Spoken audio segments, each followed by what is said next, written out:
I'm standing here on the seventh continent, Antarctica, actually at the end of what has been an incredible trip that has just been cut short. More on that later. I cruised with Silver Endeavour. It's my third trip to Antarctica, and there was 183 of us on board. The itinerary I chose included the Falkland Islands, South Georgia, and the Antarctic Peninsula. So why don't you join me with the trip all started in the Falklands. So I'm standing here, or walking here, in a very wind-swept new island in the Falklands. The first stop, we headed off here at 7:20 a.m. It was about a kilometre or so walk back up there where there is I guess it's a rookery packed full of rockhopper penguins, albatross, really quite magnificent, a good kind of induction as we build up to more and more wildlife. I was lucky to be one of the first to get out and up, so I actually get some pretty good views of the penguins. Well, it's rather windy up here, and you may notice that I am a little bit sweaty. I've been hiking, I think coming up for about 2 miles now. We're in a place called West Point, another part of the Falklands, and I'm really hoping this walk is worth it. So we came to this very beautiful bay and then set off on the walk. It's about 2 miles to the penguin colony. Here we go, I think we're getting nearby. Again, it's rockhopper penguins, and there's about 14,000 breeding pairs of albatross here apparently. It's always interesting because you have all these albatross and the rockhopper penguins all just mixed up together, but they basically all around these cliffs here. So now there's a rather nice little surprise, because at the farmhouse, the people who sort of manage the sort of nature reserve, they've laid on an afternoon tea for us. And you know that I love my afternoon tea, so I'm heading off that 2 miles to the farmhouse to hopefully enjoy some nice afternoon tea. We've sailed 143 nautical miles to come to this place. One of the clues is that title of the road there, Thatcher Drive, along with this bust that you'll see here of Mrs. Thatcher here. So obviously Mrs. Thatcher is somewhat of a hero here in the Falklands and in Port Stanley. There's lots of signs of her around. So we did a very unusual thing for an expedition, is because this is more of a tourist place, instead of doing expedition type stuff, where actually there was options of a number of tours, like a battlefields tour, a couple of hikes, car going past, very disrupting what I'm saying. So there was a couple of kind of tours like that. I decided, since I've been here before, to skip that and actually come and have a stroll around. Like there's a memorial here to the war in 1982 with 10 plaques with the people that actually died from the British side as such. So it's a rather beautiful memorial.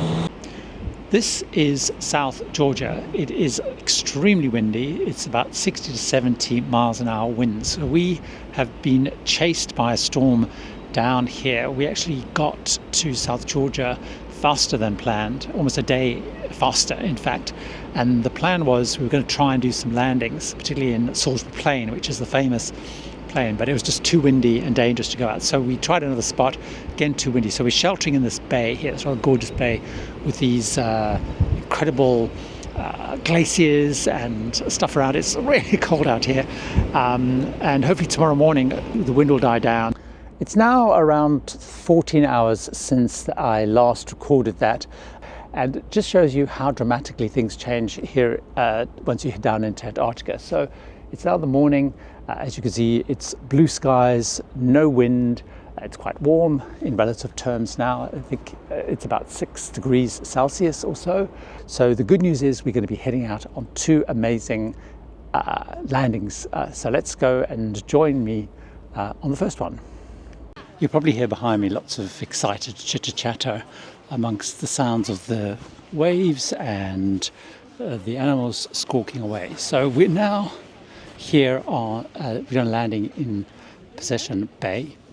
There are quite a big colony of king penguins. There's some fur seals, some elephant seals, and it's just great kind of getting up close. Of course, we're supposed to keep a distance from the various animals. It's the penguins especially are particularly inquisitive, so they do tend to kind of come kind of close. But it's this is a magnificent place because you've got these beautiful glaciers. You've got a bit of a hill up there that we climbed up to, for a bit of a viewpoint. Not so cold, it's about 6 degrees, winds building up, so hopefully it doesn't build up too much so we can actually make the next stop. When people think of South Georgia, they think of where I am now really, Salisbury Plain. It's probably the most famous of all the places. Now it's extremely windy, so I'm hoping you can hear this. That's why I'm cupping the microphone in my hand, so I hope this kind of works.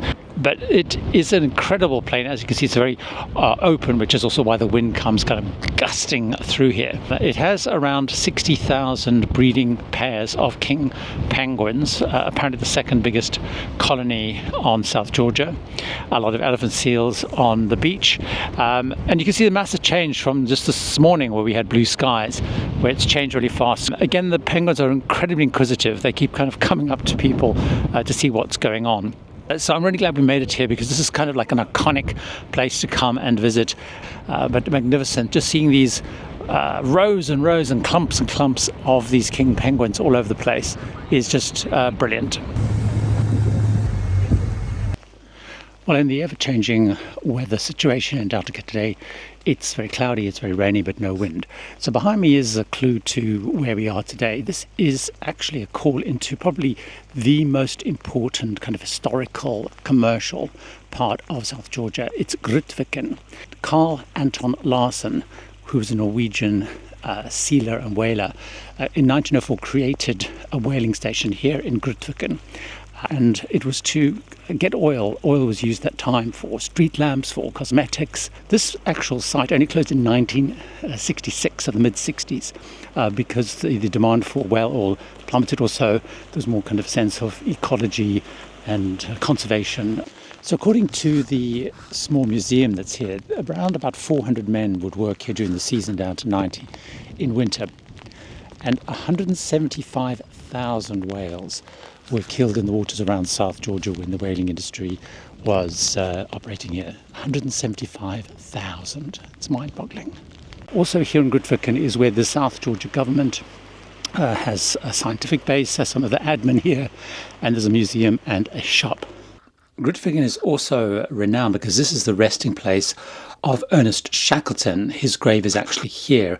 He actually died right here in Grytviken when he was heading off on another expedition, and his wife wanted his body buried here. And there was a ceremony toasting the boss, because that's what everyone used to call him. So it was quite remarkable seeing his actual grave. So near and yet so far. So behind me is Gold Harbour. It's very windy, which is why I'm cupping the microphone here. It's just too choppy, too windy to land, which is a pity because it's our last chance of landing here in South Georgia.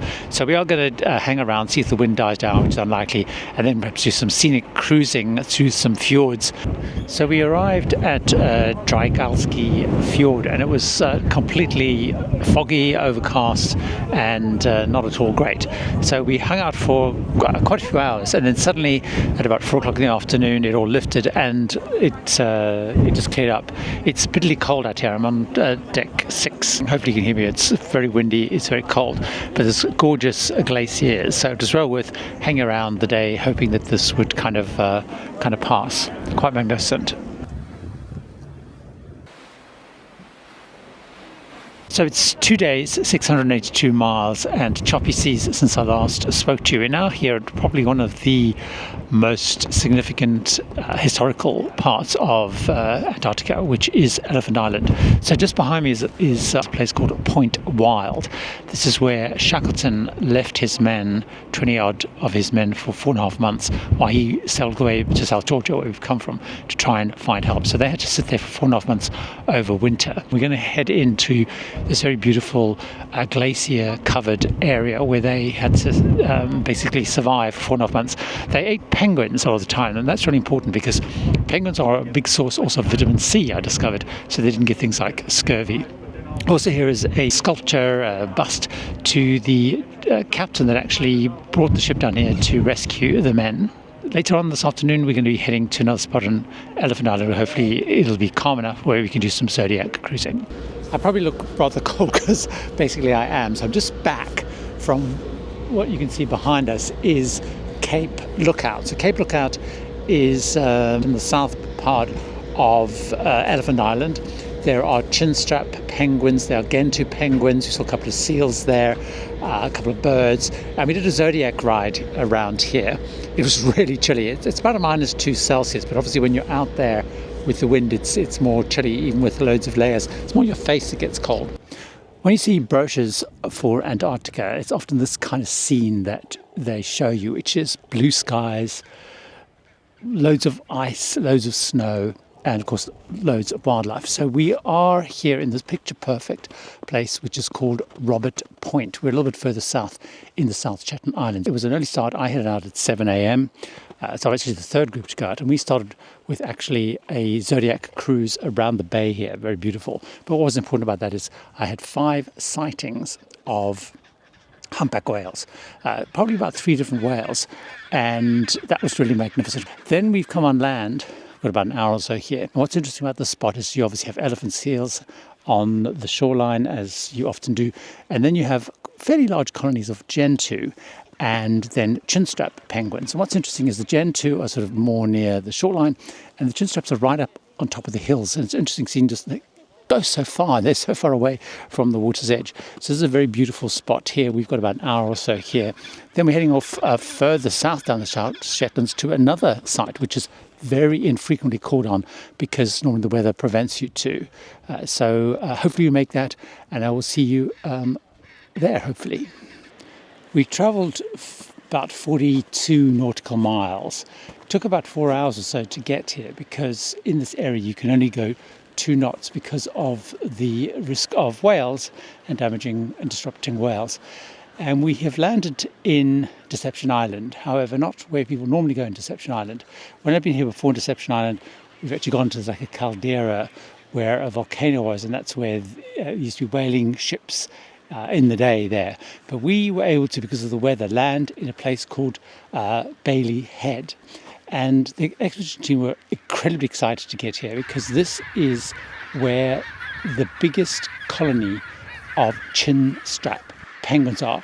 There's at least 100,000 chinstrap penguins here, at least 45,000 breeding pairs, and the noise is unbelievable. So once you head over that way, which behind there, the hills are just full of penguins. Now what's incredible is the beach is back there, and they then travel all the way from the beach up these huge hills. It's just insane how far they go. And the noise they make is calls. So when they come back from feeding, they're able to find their partner or their chicks once the chicks eventually born. And so each one has an individual sound. A lot of people have asked me, is it smelly? It's actually not smelly. Now, it could be because we're in the beginning of the season, so there's lots of snow. The penguins haven't been here that long, but they are just incredible creatures. It is a chilly -2 degrees Celsius, but we are in the Antarctic Peninsula, probably with what most people associate Antarctica with, which is these soaring, massive, big mountains. They're covered in snow, they're covered in glaciers, they're covered in ice, blue skies, sea ice breaking up in the sea around us. It is absolutely magnificent. This is one of the most famous places to come and visit in Antarctica for its scenic beauty. It's called Wilhelmina Bay. Now, when we arrived here this morning after having picked through the sea ice, we went out on excursions. When we went out, you didn't even see these mountains because they were covered in clouds. The clouds have now lifted. On the Zodiacs, we sailed between the sea ice, which is breaking up, which are the very flat pieces of ice, and the various icebergs that are broken off from things like the glaciers. So the sea ice is very interesting. It's very flat. So this whole bay in winter is completely solid, and it now breaks up. But these very flat pieces of ice, they're probably about 1 meter or so thick, but they can be as thick as 2 meters. And apparently you can land a plane on here when they are 2 meters thick. I'm not sure I'd want to kind of land onto those, but apparently that is what you can do. When we were out today on the Zodiac, we had one of those kind of classic expedition little surprises where there was a Zodiac hiding amongst the various icebergs, where they had a Glyvine, they had hot chocolate, which you could have either with or without Baileys. That's always quite fun when you're doing these little expeditions out on Zodiacs, when they have those little treats. So this is Wilhelmina Bay. We're heading off to another iconic site this afternoon nearby in this area, and hopefully we're going to make it because this sea ice is still quite thick for this time of year, so it all hinges whether we can dodge the ice. So hopefully I will see you over in Danco Island. Well, we did make it to Danco Island, although it did take longer than planned because of all the ice that we had to fight through. It's an incredibly beautiful spot here. Just a reminder also that you do need to be pretty agile and active because there was quite a steep landing. We had to clamber up sort of a bit of an ice shelf, and it's been a really long trek. Now I've only come up so far to the first level. There's another level way up there, and dotted all around here are Gentoo penguins. As of yet, I still haven't actually stepped on the continent of Antarctica on this trip because Danco Island is where we are now, and actually behind me over there, over my shoulder there, is the mainland. So we haven't actually stepped on the mainland yet. So apparently, hopefully we're going to do that tomorrow, because obviously it'd be pity to come all the way down here and not actually have stepped on the continent. So fingers crossed for tomorrow. Rather good surprise when we were heading back from Danco Island. We had an hour Zodiac cruising, and we spent that whole hour basically just watching humpback whales. It looks like there's two different whales based on their tails, but they're really close to the Zodiacs, and they're basically feeding up and down, up and down. It was fantastic. Got to see them, I don't know, go up and down maybe 10 times at least. So that was a rather good surprise. I mean, considering it's not really peak whale season, we've been incredibly fortunate with whales. So that's very exciting. One of the mistakes you can make when you come to Antarctica is spend all your time taking pictures and forgetting that sometimes you just need to stand and look and soak it all in. Niko Harbour is a really good example of that. There is this magnificent glacier behind me here.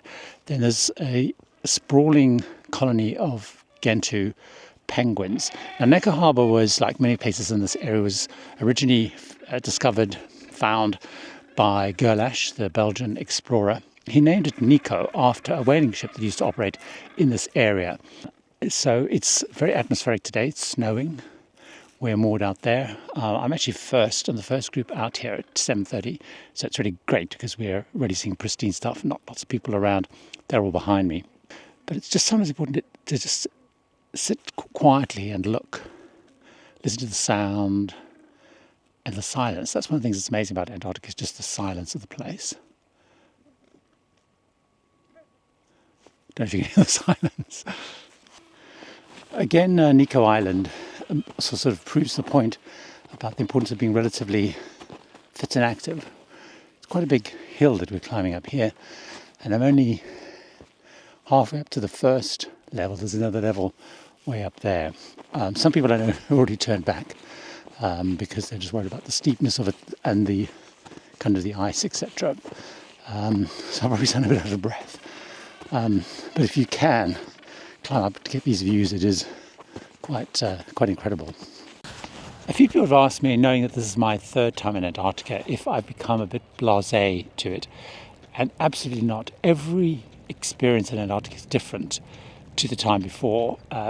Every single cruise coming to Antarctica is different because it's driven by nature, it's driven by ice, it's driven by what's happening. So I've been, for example, to Niko Harbour every trip, and this experience is completely different to the others. Although the scenery is basically the same, like it's snowing, there's more ice, and it just every time it's just different. So the answer is no. I mean, even the expedition team make the point that they know that the next cruise will be completely different to this cruise. They'll call on different places, do different things. It's always very different. This is Cuverville, which apparently is the Antarctic Peninsula's largest Gentoo colony. I do feel everywhere we go it's the biggest this or whatever. I guess that's why they choose these places, because obviously they are significant.